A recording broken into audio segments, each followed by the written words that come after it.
मुंबई के मलाड पुलिस ने एक शातिर चोर को गिरफ्तार किया है, जो दिन में रेकी करता और रात में चोरी की वारदात को अंजाम देकर फरार हो जाया करता था। शातिर चोर ने मलाड, कांदिवली, बोरीवली और दिंडोसी इलाके में कई चोरी की वारदात को अंजाम दिया।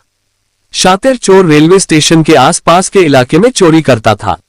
शातिर चोर पुलिस और सीसीटीवी से बचने के लिए रेलवे ट्रैक पर जाकर कपड़े बदलता था और चोरी की वारदात को अंजाम देता था। फिर वापस रेलवे ट्रैक पर जाकर बुर्खा या सूट सलवार पहनकर रेलवे ट्रैक से स्टेशन पर जाकर भीड़ का हिस्सा बनकर गायब हो जाया करता था। गिरफ्तार आरोपी का नाम रंजीत कुमार उपेंद्र कुमार सिंह उर्फ मुन्ना है, जो खगड़िया बिहार का रहने वाला है। आरोपी के पास से हीरे जड़ित 36 तोले सोने गहने, 1 किलो चांदी, बैंक में 13 लाख, फ्रिज, सोना पिघलाने की मशीन, घरफोड़ी करने के हथियार, कटवनी, हथौड़ा बरामद किया है, जिसकी कीमत 41 लाख रुपये है। साथ ही बिहार में जमीन खरीदने के लिए 10 लाख दिया और मालवानी में घर खरीदने के 6 लाख नकद दिया था। सभी चीजों को मलाड पुलिस ने जब्त कर लिया गया है।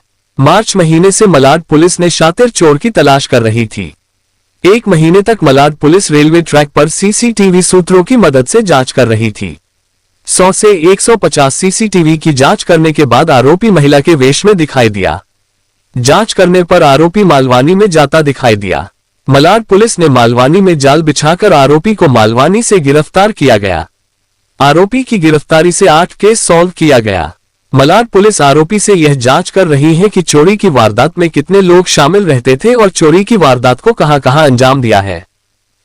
मलाड पुलिस स्टेशन में 17 मार्च को एक हाउस ब्रेकिंग का ऑफेंस रजिस्टर हुआ था। वहां पर हम लोगों की जो डिटेक्शन की टीम है, पीएसआई तुषार सुखदेवे और उनकी टीम डिटेक्शन की, उन्होंने जाके जब ऑब्जर्व किया कि सीसीटीवी कैमरे जो चेक किए, उसमें ये दिखा कि वो जो आरोपी है वो पाइप के जरिए ऊपर फर्स्ट फ्लोर पे चढ़ा था और उस खिड़की के से अंदर जाके फिर उसने हाउस ब्रेकिंग वो जो चोरी की थी।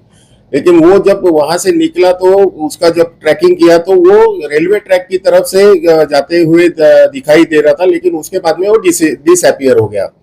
तो हम लोग उसके पीछे लगे ही थे कि दरमियान Malad, Kandivali police station, Borivali police station और दिंडोसी पुलिस स्टेशन, वहां पर भी ऐसे ही हाउस ब्रेकिंग के ऑफेंस रजिस्टर हुए थे। तो ये जो टीम हमारी है, तो उन्होंने वहां पर भी जाके वो ऑब्जर्वेशन किया या जो जानकारी हासिल की, तो और वहां के सीसीटीवी वो स्पॉट के चेक किए तो सेम प्रोफाइल का आदमी वहीं पर भी दिखाई दे रहा था। तो उसमें एक कंफर्म हो गया कि ये जो हाउस ब्रेकिंग की वारदातें हो रही है वो एक ही शख्स कर रहा है। तो उसके पीछे हम लोगों ने लगा, तो उसके वो जो ऑब्जर्वेशन में एक पता चला कि जहां पर ये चोरियां होती थी उसके नजदीक रेलवे ट्रैक होता था, और वो जो चोरी होने के बाद में जो एक्यूज्ड है वो रेलवे ट्रैक की तरफ चल के जाते हुए दिखाई देता था। बाद में उसके बाद में वो डिसअपियर हुआ था।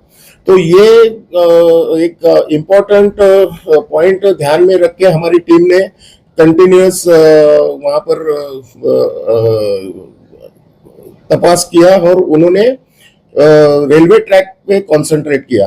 रेलवे ट्रैक पे हालांकि वहां पर सीसीटीवी नहीं होते, इसके लिए वो वहां पर ये एक्यूज जो है, जो आरोपी है, वहां उसने अपना दिमाग चला कि सीसीटीवी में कैद ना हो, इसके लिए उसने रेलवे ट्रैक पे, उसका मोडस ऑपरेंडी ये था कि फिर हमारी टीम ने कम से कम 15 से 20 दिन तक कंटिन्यूस रेलवे ट्रैक पे चेक किया, और वहां पर रहते हुए एक शख्स को जो डाउटफुल था, जो प्रोफाइल में दिखाई दे रहा था, वैसे वो प्रोफाइल का आदमी हम लोग को दिखा। तो उसके ऊपर कंसंट्रेट करके हम लोगों ने उसका सीसीटीवी के माध्यम से जब पीछा किया तो मालवनी की तरफ वो जाते हुए दिखाई दिया। हम लोगों ने कम से कम वो रूट के 100 से 150 सीसीटीवी चेक किए और मालवनी में जाके वो वहां पर डिसअपियर हुआ था। तो हमारी टीम ने वहां पर भी सब पूछताछ की और लगातार 2-3 दिन वहां पर वेट करने के बाद में वो प्रोफाइल का जो आरोपी था वो हम लोग को मिल गया। उससे जब पूछताछ की, उसके घर की तलाशी ली, तो वहां पर उसके घर में एक सोना और चांदी जो क्या डिजोल्व करते हैं, पिघलाते हैं, तो पिघला वो उसकी मशीन हम लोग को मिल गई और उसके घर में सोने चांदी के जेवर भी वहां पर हम लोग को मिल गए। तो उसको फिर ये हमारे ऑफेंस में वहां से अरेस्ट किया गया, उसके पास जान पूछताछ की और उसने फिर कबूला के वहां पर कांदिवली में 3, मलाड के 3, बोरीवली पुलिस स्टेशन का 1 और दिंडोशी पुलिस स्टेशन का 1, ऐसे टोटल 8 जो ऑफेंसेस है उसने डिस्क्लोज किए हैं। वहां के प्रॉपर्टी कम से कम 36 लाख के जेवर हम लोगों ने बरामद किए हैं। उसके पास से कुछ कैश भी बरामद किए हैं। गांव में वो बिहार का रहने वाला है, तो वहां पर गांव में उसने खेती लेने के लिए 10 लाख वहां पर एडवांस दे दिए हैं। मालवनी में घर खरीदने के लिए 6 लाख कैश वहां पर उसने एडवांस दे दी है और उसके बैंक में भी 13 लाख कैश मीन्स 13 लाख की रकम वहां पर बैंक अकाउंट में जमा है। तो इतनी सारी प्रॉपर्टी हम लोगों ने उससे बरामद की है। ये इसकी एक खासियत ऐसी है कि उसने ध्यान में रखा था कि रेलवे ट्रैक पे सीसीटीवी नहीं होते, वहां पर जाके उसने वो पहले वारदात को अंजाम देने से पहले वहां पर वो बैग अपना ट्रैक पे रखता था, वहां पर कपड़े चेंज करता था। पुलिस से बचने के लिए पहले वो लेडीज के कपड़े पहनता था, फॉर एग्जांपल बुरखा या पंजाबी सलवार कुर्ता, और